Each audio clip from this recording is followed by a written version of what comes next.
Well, welcome everybody. Thank you for joining us for what I believe is the 8th episode of our What's the Facts webinars. I think we've got one or two more left in the year, and then we'll look forward to seeing you all in the new year when you're all full and talking about the challenges of managing all these guests. But today we want to talk about OTAs. As some of you know, they're my favorite topic. I just love talking about OTAs. So today I'm hoping we can get some answers for you and just share with you what's happening around the world as we're seeing borders reopen and what the operators and guest behaviours are, and what you can do to optimize them so that they're working for you and not the other way around. So let me move forward. So what we want to talk about today, what are the current trends we're seeing, the OTA paradigm. It's come out of nowhere, and really in the last 6 to 7 years we've created a monster. What do we do about it? How do you optimize your working with the OTAs? And I just want to finish with your opportunities to really work as a team. Despite the fact you're obviously a number of small disparate businesses, if we work together, we'll get some good results. So international trends, this came out just the other day from Northridge. What's it telling us? Pretty much that as humans, we're creatures of habit, and despite everything we say, the minute that we get the opportunity, we revert to old habits. So we are seeing internationally significant lift in the use of OTAs now that borders are opening up in Europe, etc. A lot of this is just laziness. A lot of this is obviously the amount of spend the OTAs are putting in to try and retain or regain some of that lost ground. You're obviously seeing spend across the board is up. Airlines are still probably faring the worst. But still some strong lift in cruising resorts, but OTAs are actually ahead of where they were in January 2020. So not necessarily the good news, but it's what's happening. Interesting what we are seeing here in New Zealand and with our ResBook audience over that same period pretty much is that our direct bookings. So these are bookings that are coming to you manually through your website, through the phone, through any other form, still continue to be considerably stronger than your OTAs. And in actual fact, what we've seen certainly in the last quarter of this year is the growth is stronger in direct bookings than it is in OTA bookings. So OTAs are still well down on where they were pre-COVID. We think there's a lot of reasons for this. One is, of course, at the moment, it's still mainly domestic bookings. We think that everyone, like yourselves, has done a better job of educating and making your direct booking option more attractive. And we still have people in this part of the world who have the time, and because they're in lockdown, etc., to do the research. But we need to be aware of the trends that we're seeing internationally. So the opportunity for OTAs to regain some of that ground will be very strong. I mean, they're corporate multinationals. Most of them are now listed entities, parts of listed entities. Their focus is on the stockholders. It's certainly not on you, and it's not on the guests, but because they'll be chasing the mighty dollar, they will continue to spend like there's no tomorrow. But there's opportunity, and we want to really work on how we maximize this opportunity and hopefully buck the trends that we're seeing internationally. I'm sure many of you have seen this before. The distribution model that we have today, OTAs are a part of it. They're a necessary part of it. They're a good part of it, right? But they're only one part of it. They are not the distribution channel. And I guess, and I'll talk about in a minute, where they see themselves. But what's really important for you guys to remember is, that you need to communicate across all these channels, or at least choose the channels that you're going to communicate across and do those really well. I do believe it's a case of less is more in many of these things. If you try and do every single thing, you're going to struggle just through time, reach, and capability. So Focus on the ones you want to focus on that do well for you and work those really well. What do we see in terms of a sustainable channel? And yeah, this has been proven over time. This is not something that's new.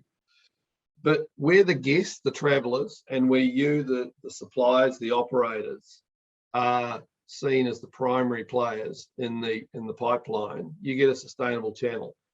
Your direct agents, your inbound agents, etc., they've understood this forever. They've treated you with the respect you deserve. They've understood their place, and they understand the value of the guest, and they are interested in that experience from the moment the guest reaches out to them till the time that their stay is finished. So that's what we call a sustainable channel. This is the OTA's view of the world, right?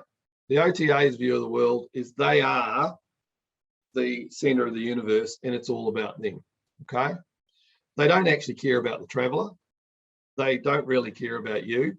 All they care about is capturing the booking.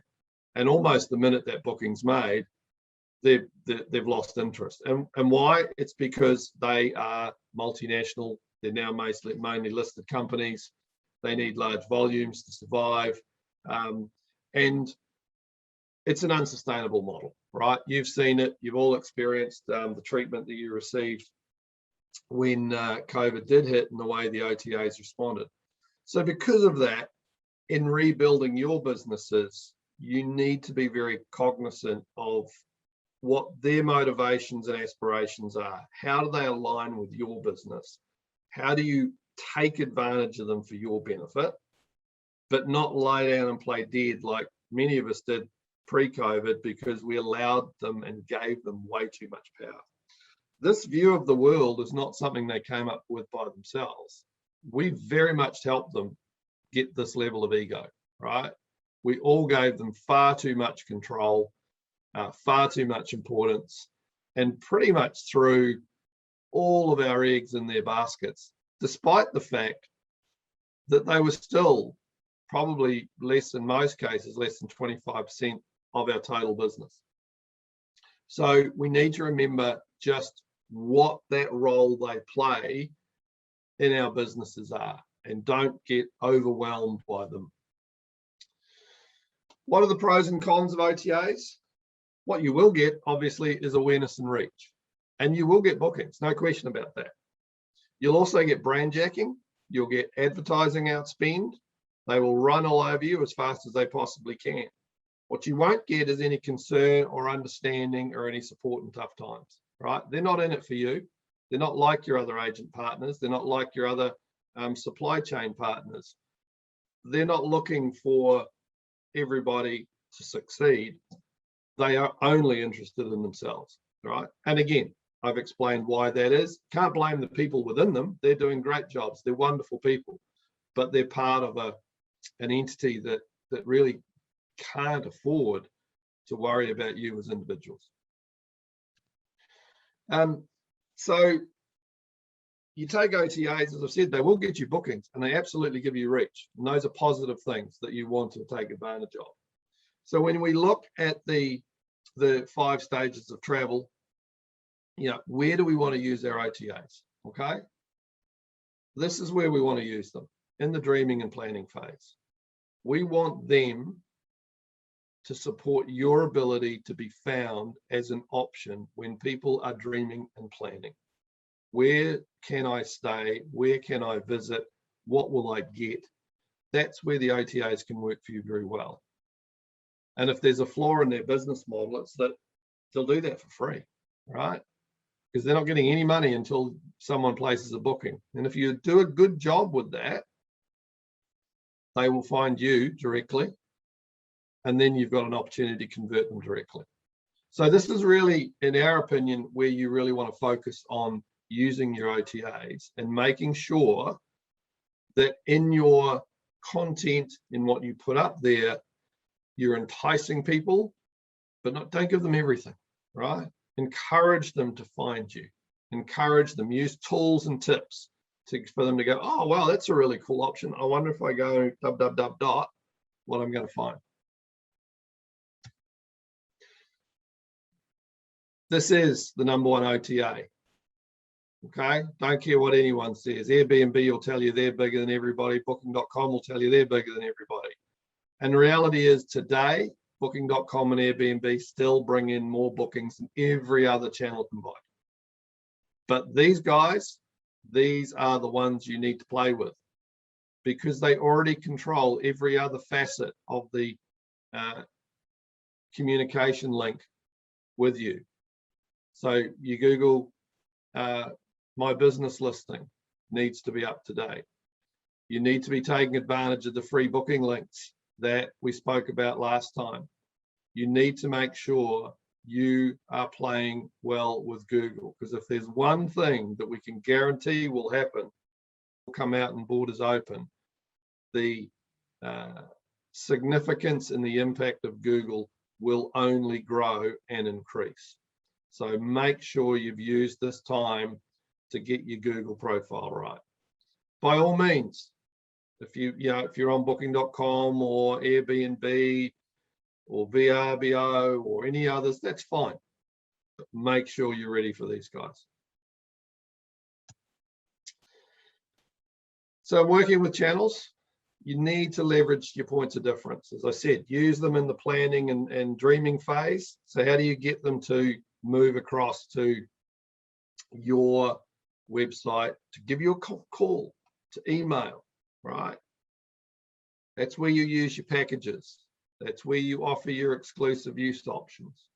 That's where hopefully you are priced competitively, because you're marking up your channels with the fees that they're charging you, right? So you appear to be cheaper. This is where they're going to get more if you've taken advantage of the refundable booking, that's where they're going to get this option that they can't get via an OTA. And I'll reiterate that once we do see international borders, that refundable booking option that we've spoken about in the past will be a significant influencer for international travelers. There's still going to be a lot of uncertainty about what will happen there. They're also going to get much richer communication, and they're going to get a much better service offering when they deal with you direct. So make sure your website talks about that. Make sure your website presents you with your personality, with who you are and what you are, so that people are encouraged and warmed by the fact, look, I'm going to go directly to the source. I'm going to get a much better offering than if I book through Airbnb or Booking.com or one of the others. So that's your real key option here, is to make sure that when you're on your website, we've talked before about, make sure you're COVID, make sure all this other stuff's there, but really, really, really make sure you're pushing on these. So I've got a question in here. Do you think that internationally more people use OTAs when booking overseas because they can book and pay in their own currency? Possibly. And it's also that ease, they're familiar with it. So, sometimes currency is an option. There will be, I think you'll find, certainly as we go into 2022, the ability for you to offer bookings in host currency or in the guest currency more easily than it is possible to do now. So yes, it's possibly one of the influences, and it's an area where we will continue to work to try and eliminate those barriers. All right, so let me just move on. So top tips in terms of dealing with OTAs. Protect your bottom line. As I've said, make sure you're adding in whatever commission rates they're paying to you. Your your property management system, whatever it is, should make it really easy for you, either add a percentage or add a dollar amount, so that whatever is displaying through those channels is inflated by that amount. And yes, they're going to occasionally growl at you and say, we want rate parity, and you're going to smile sweetly and say, well, you don't commit to it, so why should we? Okay. Make sure they're working for you and not the other way around. Pre-COVID, constantly we heard pretty much that people felt that they were slaves to the OTAs and were required to do everything the OTA wanted and weren't able to do anything they wanted. So really make sure when you're re-engaging with OTAs that you are at least at 50-50 in terms of the conversation and don't feel like you're being beaten up. I would also highly recommend that you don't try and be on every single OTA that's possible. The channel managers offer you 20, 50, 100. Pick the ones that bring you bookings, okay? You'll have experience in this. You know the ones that the guests that you like to host are most likely to use. So target those ones and work them really well. You might be missing out on a 10% fringe volume of bookings, but if you explore those and the cost of maintaining them and the cost of supporting them, you'll probably find you're not making any money out of them at all. So really have a look at what is the cost of maintaining each additional channel. There's time, there's support, there's all of these things that impact it. So you're not necessarily reaching more people just by hitting more channels. So really think carefully about how many channels you want to be on. I've used the analogy before of, it's a bit like being in a department store, and every time you open a new OTA channel, you're opening another front door. Someone has to man it. Someone has to be there to greet the guests. Someone has to make sure that the window displays are right. It's the same with every single OTA connection. So please don't get sucked into thinking you should be on 50 or 60 or 70. You really shouldn't. Remember that they need you. Without you, they do not have a business. You are their business. Now, they've forgotten that. So I can understand if you occasionally forget that, but they do need you. And I'll touch on this in my last point as well.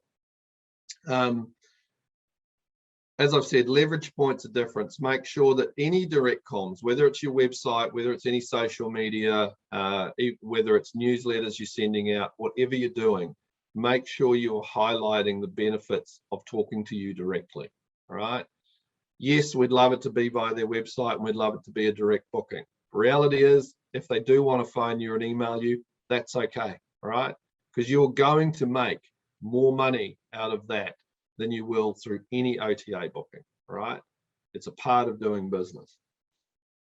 And the last one, and possibly we can see a change in behavior because it possibly wasn't happening to its best potential pre-COVID, is where you can really work as a team. Now, whether you're a member of the B&B Association or any other marketing affiliation, whether it's your local RTO, whatever it might be, engage, work together, engage with the OTAs as a group, as a team, and tell them what you will and won't accept. If you go in individually, you will get bowled over, right? They're big, you're small. They'll beat you up. If you go in as a group and you communicate as a group and you stand strong as a group, you have the opportunity to influence, right? It's not always easy, but it's how you drive change. So I really encourage you to use those associations, affiliations, networks that you have to work together and really drive outcomes. It's far and away your best way of driving change. We've seen internationally where there's been legal precedent set, there's been changes in behaviors by operators, they've forced the OTAs to change the way they engage. You do that as a team and as a group. You will never do it individually. What number of OTAs do you recommend focusing on? That's entirely up to you and your business, okay? Who are the guests that you're most keen to target? As an example, are they North American? Are they European? Are they, at what age level or demographic, right? Align your OTAs with the audience you want to talk to. As I've said earlier, Booking.com and Airbnb do actually bring in more bookings than anybody else. And most of our ResBook users now are only on those two. They might then add another one or two or three. You're going to have to be on Google Hotel Finder, no question, right? So you need that one. So start with that one. That's number one. If you want to add Booking.com and Airbnb, go for it. It's how many more do you go to that are actually going to add value, and that's for you guys to determine. Some of our clients are in the hostel sector, so they're going to talk to hostel world and OTAs specialize in that space. Some of you are in the ultra luxury level, so you're going to talk to some of the OTAs that operate at that level. It's just a case of identifying who brings you the audience that you want and the quality of guests that you want, so that you're having a great time, great experiences, great social media sharing, great stories after the fact, so that their friends will look to rebook with you. All right, short and simple today. Hopefully we'll encourage some more questions. I've got one for you. Go for it. The difference between OTAs and ITOs. A lot of people have a little bit of problem with that. I'm just interested in your comment before I say anything, but just give us the lowdown on what you think of the difference between ITOs and OTAs. So inbound tour operators, yeah, love them. They're wonderful people. They care about you. They look after you. They support you. Yes, they'll probably ask for more money than an OTA. They'll do a shitload more work too, pardon my French. Yeah, and they'll support you when the going gets tough. And they care about the guests, which is possibly even more important. So they'll be there to support you and the guests all the way through the experience. And we've said for years that if you can get 50% of your business through those ITOs and 50% direct, you've got a fantastic model, because the ITOs pay the bills. They keep the cash flow going. They keep everything ticking over. Your direct bookings are your profit, because they'll give you higher margins, etc., etc. So love ITOs. Again, you pick the ones that work for your business. You pick the ones that bring you the guests that you like, and the ones that you get on with, right? Like any other business relationship, work with people you like working with, and you'll have a great time. Does that answer your question, Nick? Yeah, it does. I mean, it's entirely, that's my experience. And I just the other people who are listening, the B&B Association does have a list of ITOs, which are completely different. And as it's been said, they do care about your business, and because they poll their guests when they get home, and they ask them about every single accommodation that they stayed in. Might take a bit longer to get paid by some of them, but the money will come, and they will really look after you. So no, I have no problem working with them at all. Cool. Does anyone else have any ITO sort of thoughts or comments?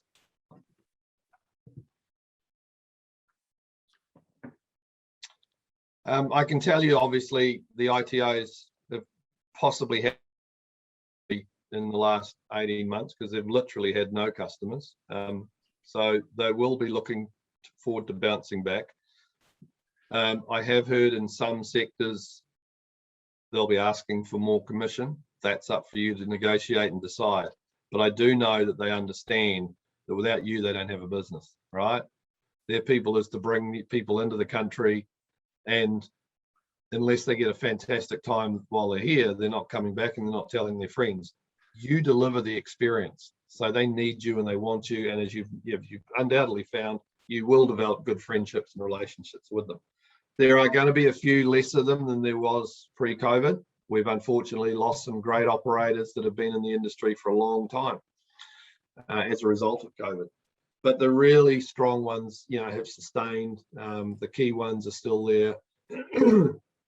So this is a good time, excuse me, to be reaching out and re-establishing those relationships, because you're going to find them ringing you and knocking on your door pretty quickly as we hear about the borders.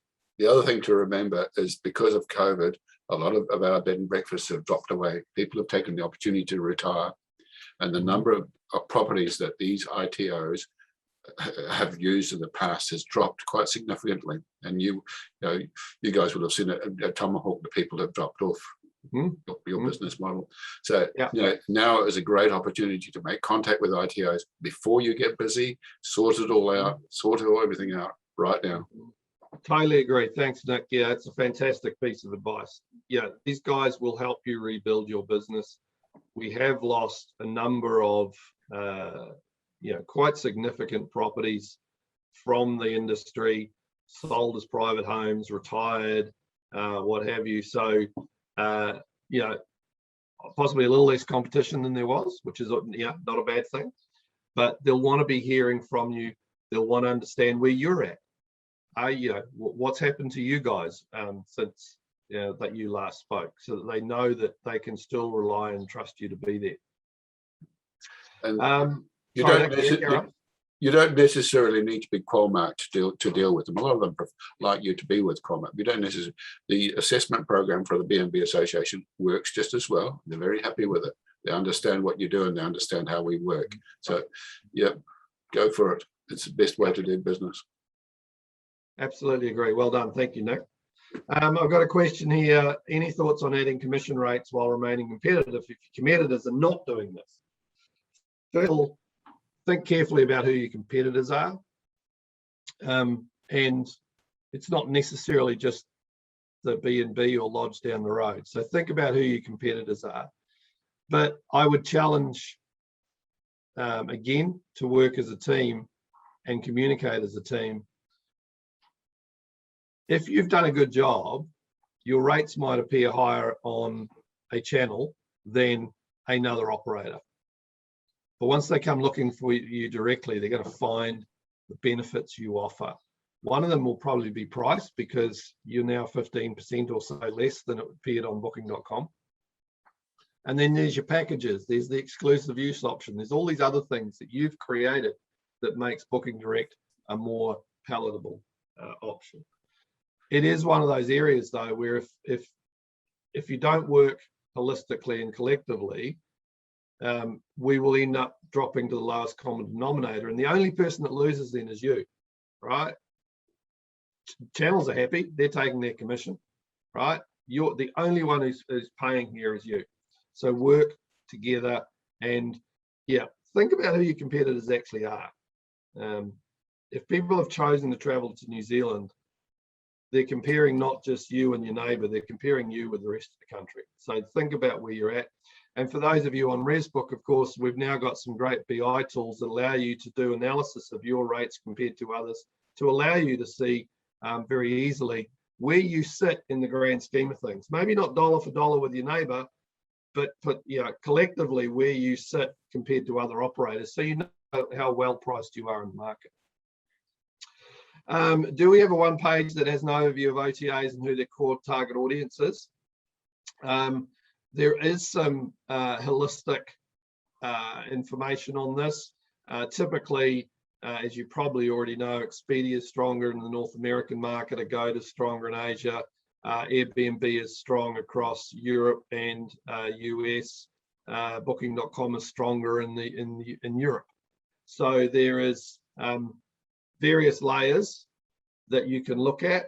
I don't think we have a single one pager, but I will work with the team and see if we can run something up that may be of assistance for you.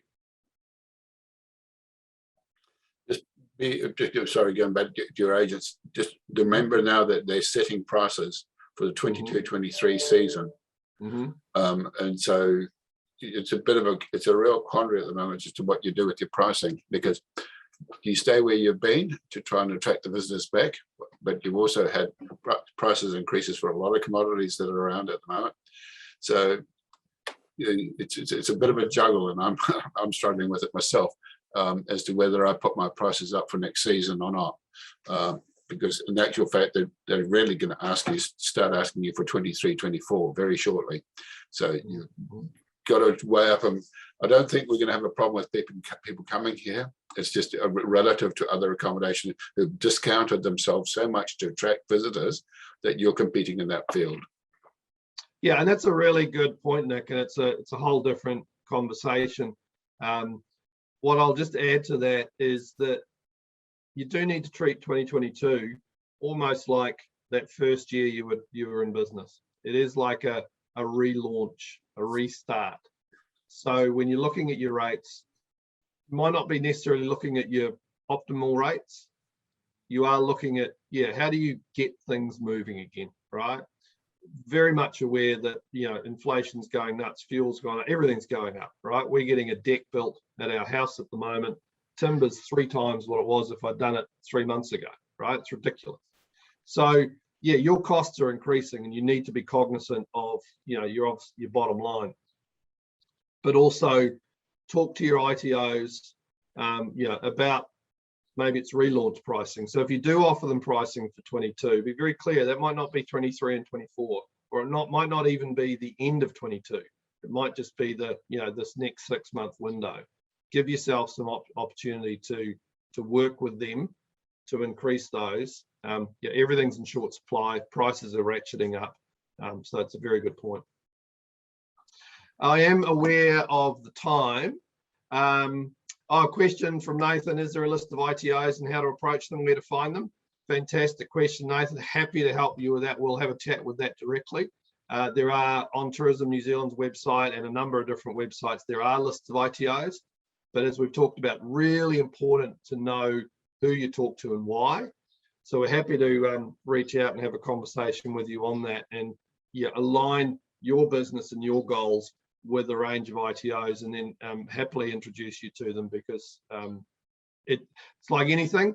If you're introduced by friends, they're always more willing and able and ready to understand what you've got to offer. So we'll be in touch directly with you on that one. Thank you, everybody. I appreciate your time today. As always, thank you, Rachel. We'll be in touch too. So yeah, again, thank you for joining us. We hope you found this of use. Please do keep firing in questions. We will see you again in a couple of weeks.